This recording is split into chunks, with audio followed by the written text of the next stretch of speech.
Week अंधापन रोकथाम सप्ताह है। अंधेपन की रोकथाम के लिए यह सप्ताह पूरे भारत देश में भारत सरकार के द्वारा अंधेपन के निवारण और लोगों को जागरूक करने के लिए मनाया जाता है। बता दें, यह सप्ताह उन लोगों के लिए बड़ा मुद्दा है जो इस दर्दनाक स्थिति में पीड़ित हैं। इसीलिए नेत्रहीनों के लिए आंखों का मूल्य क्या है, ये समझाने के लिए पूरे भारत देश में लोगों को जागरूक करना है। अंधापन रोकथाम सप्ताह को मनाते हुए आज हम विनायक नेत्रालय के संचालक और आंखों के सर्जन डॉक्टर प्रशांत चौधरी से मिलेंगे और जानेंगे अंधापन क्या है, ये कैसे और कब होता है, इसका उपचार क्या है। इन्हीं सब विषयों पर चर्चा करने के लिए आगे बढ़ते हैं हम हमारे इस प्रोग्राम एक खास मुलाकात में। मैं डॉक्टर प्रशांत चौधरी, मुझे यहाँ पे नागपुर में प्रैक्टिस में 20 इयर्स हुए हैं और मैं यहाँ पे ऑप्थेल्मोलॉजी की प्रैक्टिस करता हूँ। सर, देखा जाए तो अंधत्व जो है अंधापन जिसे हम कहेंगे, इसका ये प्रिवेंशन भी चल रहा है। अंदर औपचारिकता के रूप पे अंधापन क्या होता है, क्या कहेंगे? अंधापन मतलब अभी उसके अलग अलग डेफिनेशंस होते हैं। तो जैसे लीगल ब्लाइंडनेस होता है, सोशल, इकोनॉमिक। तो मेनली लीगल ब्लाइंडनेस इंडिया में है कि जो बेटर आए में अगर आप 6 फीट पे अगर काउंट नहीं कर सकते फिंगर, या पहली लाइन नहीं देख सकते या उससे कम देख सकते हैं, पहली लाइन कम से कम देख सकते हैं, तो ये स्लेनल चार्ट में जो पहली लाइन होती है उससे कम देख सकते हैं, तो आपको लीगल ब्लाइंडनेस है इंडिया में।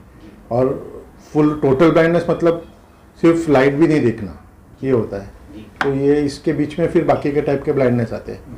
ये जो ब्लाइंडनेस है, इसके क्या प्रमुख कारण हो सकते हैं, क्या कहते हैं? तो ब्लाइंडनेस के इंडिया कंसिडर करते हुए काफ़ी रीजंस होते हैं। जैसे मेन रीजंस है cataract, refractive errors, diabetic retinopathy, age related macular degeneration और कॉर्नियल ब्लाइंडनेस, और बाद में ट्रैकोमा वगैरह भी रहते हैं। अब आजकल थोड़े कम हो गए वो प्रमाण, लेकिन वो भी हो सकता है ट्रैकोमा। जैसे हम बात करें डायबिटिकल ब्लाइंडनेस की, तो जो डायबिटिक पेशेंट होता है उसकी देखा जाता है अधिकतर उनकी आंखों में असर पड़ता है और आंखें चली जाती हैं। किन कारणों से ऐसा होता है, क्या कहें?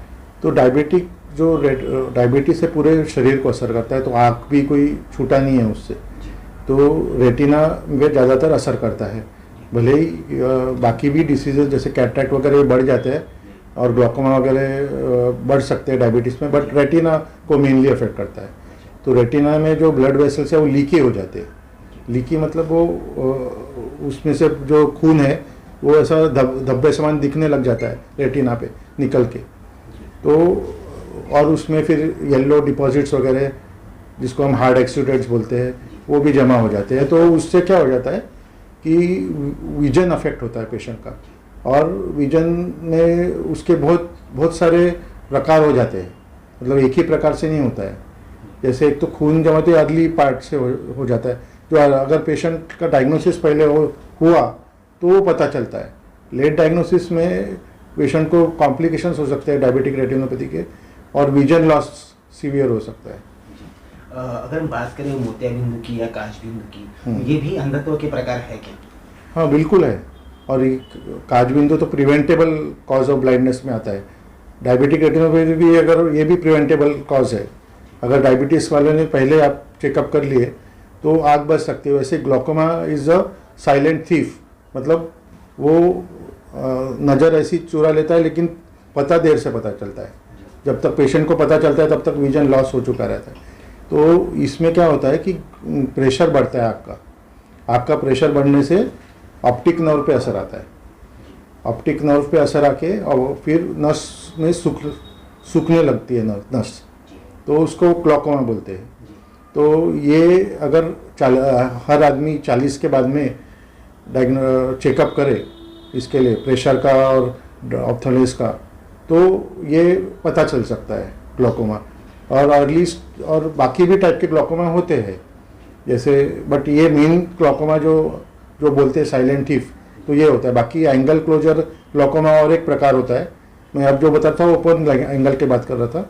और एक एंगल क्लोजर होता है जिसमें सिम्टम्स आते हैं पेशेंट को, मतलब उस लाल हो जाती है, दर्द होता है, ऐसे धब्बे दिखने लग जाते हैं, ये सब आते हैं उसमें। लेकिन ये वाले जो ओपन एंगल ग्लॉकोमा जिसकी मैं पहले बात कर रहा था इसमें नहीं होते, तो पेशेंट को लेट पता चलता है, लेट पता चलने से वो ब्लाइंडनेस आ जाता है। जी, ऐसा बहुत हद तक के देखा गया है। आजकल जो प्री मैच्योर बच्चे होते हैं उनमें भी कुछ समय बाद ब्लाइंडनेस आ जाता है, तो क्या करना चाहिए ऐसे समय? तो उसको बोलते हैं रेटिनोपैथी ऑफ प्रीमैच्योरिटी। तो रेटिनोपैथी ऑफ प्रीमैच्योरिटी इसलिए होता है कि जो ब्लड वेसल्स है आँख के वो डेवलपिंग स्टेज में रहते हैं और पूरी तरह डेवलप नहीं हुए रहते, तो इसलिए प्रीमैच्योर बेबीज़ को मतलब एग्जामिनेशन करना चाहिए। जैसे पीडियाट्रिशियन या गायनेकोलॉजिस्ट जो भी ट्रीट कर रहे हैं, they should call an ophthalmologist to examine the eye for retinopathy of prematurity, और उसका देखा है कि लेज़र ट्रीटमेंट्स वगैरह से उसमें फ़ायदा होता है। फिर से आँखों की जो तकलीफें हैं, जैसे आँखों की जो बीमारियां हैं, आँखों के जो विकार हैं, जो आँखों का अंधापन है, ठीक है, इसके अलग अलग प्रकार आपने बताए, लेकिन इसको किस तरह से पहचाना जाएगा कि इनको ये प्रकार विकार है और इसके उपचार किस तरह के हैं? तो जैसे बच्चा आता है चाइल्डहुड में, तो उसके बीमारियां मोस्टली अलग रहती है। रिफ्रैक्टिव एरर रह सकता है, एम्ब्लोपिया रह सकता है। एम्ब्लोपिया मतलब लेजिया है, लेजिया है मतलब कमजोर आँख। तो अब क्योंकि उसको चश्मे का नंबर है और वो नहीं पहनता है, तो उसके जो ब्रेन में जो सॉफ्टवेयर है वो उसी प्रकार से बनते जाता है, और जब तक वो पता चलता है 12 साल की उम्र तक, तब तक बहुत लेट हो चुका रहता है। तो इसलिए बच्चे को अगर कोई भी पावर है चश्मे का तो वो पहनना चाहिए चश्मा। चश्मा नहीं पहनने से वो बहुत बार यही प्रॉब्लम आते हैं। बाकी दूसरे कारण भी होते हैं उसके लिए, बट मेन कारण यही रहता है कि चश्मा नहीं लगाना। और बहुत लोगों को होते हैं बच्चों को क्या चश्मा लगाने का, तो उससे क्या कुछ नहीं होगा, लेकिन ये प्रॉब्लम होता है कि ब्रेन का सॉफ्टवेयर में वीक डेवलप हो जाता है और वो उसको बोलते हैं एम्ब्लोपिया, और फिर उसकी वजह से वो परमानेंटली कमज़ोर रहता है आँख। सर, ब्लाइंडनेस प्रिवेंशन वीक चल रहा है, इस अवसर पर आप जनता को क्या संदेश चैनल के माध्यम से देना चाहेंगे? तो मेनली है कि आप जैसे बच्चा है तो एक एग्जामिनेशन जैसे प्रीमैच्योर आपने बोला, तो उस टाइम में ऑप्थेल्मोलॉजिस्ट को एग्जामिनेशन होना चाहिए। फिर आई चेकअप होना चाहिए, जैसे देखना चाहिए कि जो बच्चा है छोटा वो फॉलो करता है क्या ऑब्जेक्ट्स को। वो 2 महीने में अगर वो फॉलो करता है तो ठीक है, अगर नहीं फॉलो कर रहा तो पता चल सकता है कि नहीं फॉलो कर रहा है। या फिर उसको 3 महीने तक उसको कलर ऑब्जेक्ट्स भी ऐसा जैसे कलर रेड कलर दिखा है तो दूर तक देख सकता है, तो वो थोड़े से पता चल जाता है उसके बारे में। और फिर सेकंड होता है कि टीचर्स जो है वो बताते हैं कि बच्चों में बराबर दिख रहा नहीं, पीछे बेंच में बैठा है तो उसको बोर्ड नहीं दिख रहा है, तो ऐसे समय रिफ्रैक्टिव एरर के लिए चेकअप करना जरूरी है, ठीक है। फिर दूसरा है कि जैसे एज 40 हो जाता है तो ग्लॉकोमा, डायबिटिक रेटिनोपैथी, जैसे डायबिटीज़, ब्लड प्रेशर, ये सब जो कोलेस्ट्रॉल, ये सब जांच है, थायराइड, हार्मोनल जो भी है वो सब कर लेना चाहिए एक बार 40 के एज में, ताकि डायबिटीज़ का अर्ली डायग्नोसिस तभी भी हो।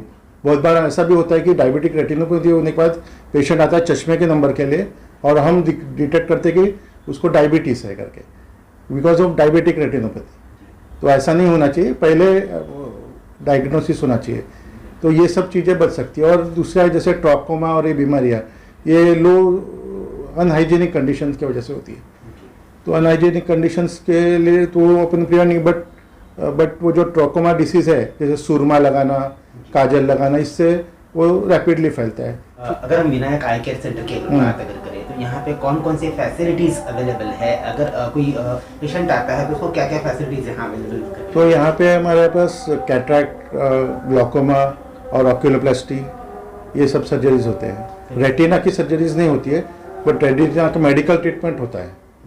और अभी जैसे कोविड को ध्यान में रखते हुए नॉन कोविड पेशेंट जो है आंखों के या अदर और भी कोई पेशेंट वो हॉस्पिटल में नहीं जा रहे हैं, डर रहे हैं कि हॉस्पिटल में जाएंगे तो कोविड हो जाएगा, तो ऐसे जो पेशेंट है इनको आप क्या संदेश देंगे ताकि वो अपना आंखों का इलाज जो है सही तरीके से करा पाए? नहीं, तो जैसे हमारे यहाँ पे भी आते हैं, अभी कोरोना अगर अभी वेव चल रही है तो इस वेव में अगर आपको इमरजेंसी ट्रीटमेंट की ज़रूरत है तो ही आना चाहिए।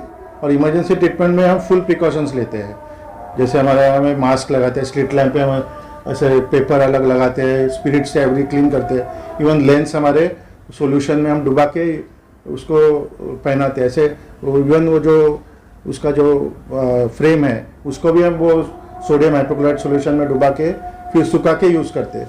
तो प्रिकॉशंस हम पूरे लेते हैं, यानी कोविड से लड़ने के लिए पूरी तरह से हम तैयार है। बट यही है कि वेव के समय में फैलना नहीं चाहिए, इसलिए थोड़ा सा जिनको इमरजेंसी की ज़रूरत है उन्होंने ट्रीटमेंट लेना चाहिए। एज रिलेटेड मैकुलर डिजीनेशन एक बीमारी है जो जिनका उम्र ज़्यादा रहती है उनमें पाया जाता है। तो इसमें क्या होता है कि जो अपना सेंट्रल विजन है आँख का, जिसको रेटिना में एक मैक्यूला करके एक छेद रहता है छोटा सा, जिसमें अपने को जो दिखता है तो वो उसमें क्लैरिटी उसी की वजह से उसमें क्लियर रहती है, विजन क्लियर रहती है। तो इस पार्ट को अफेक्ट करता है, तो उसमें वाइट दाने समान आ जाते हैं और वो उससे विजन कमज़ोर होने लगती है। और इसको एक बार आने पे इसको वेट ARMD करके कंडीशन है, उसको थोड़ा ठीक किया जा सकता है, लेकिन ड्राई ARMD में उतना कुछ नहीं कर सकते। तो अर्ली डायग्नोसिस से मालूम होने से उसमें विटामिन्स आते हैं जो ओमेगा 3 फैटी एसिड्स और ल्यूटिन जियाजेंथिन करके विटामिन्स रहते हैं, जिंक भी। तो ये लेने से इसमें आँख को फ्यूचर डैमेज से बचा जा सकता है। और अगर वेट ARMD है तो लेजर ट्रीटमेंट और एंटी VEGF करके जो ट्रीटमेंट है वो अवेलेबल है उसके। मेरा नाम प्रशांत चौधरी है, मैं ऑप्थेल्मोलॉजिस्ट हूँ नागपुर में। मैं 20 साल से यहाँ पे सेवा दे रहा हूँ। आँख एक मूल्यवान अंग है आँख, तो इसकी सेवा हम देते हैं। तो हमारा यहाँ पे कैटरैक्ट, ग्लाकोमा, ऑक्यूलोप्लास्टी ट्रीटमेंट होती है। और आपको मुझसे कांटेक्ट करना है तो आप 9373102765 पे कांटेक्ट कर सकते हैं और आपके प्रश्न पूछ सकते हैं। आपको हम और भी ऐसी ही जानकारियों से अवगत कराते रहेंगे। इसके लिए आप हमारे चैनल जी टाइम न्यूज को सब्सक्राइब और लाइक जरूर करें। साथ ही आपको लगता है कि यह खबर, ये जानकारी और भी लोगों तक पहुंचना चाहिए तो कृपया इस खबर को आगे शेयर जरूर करें।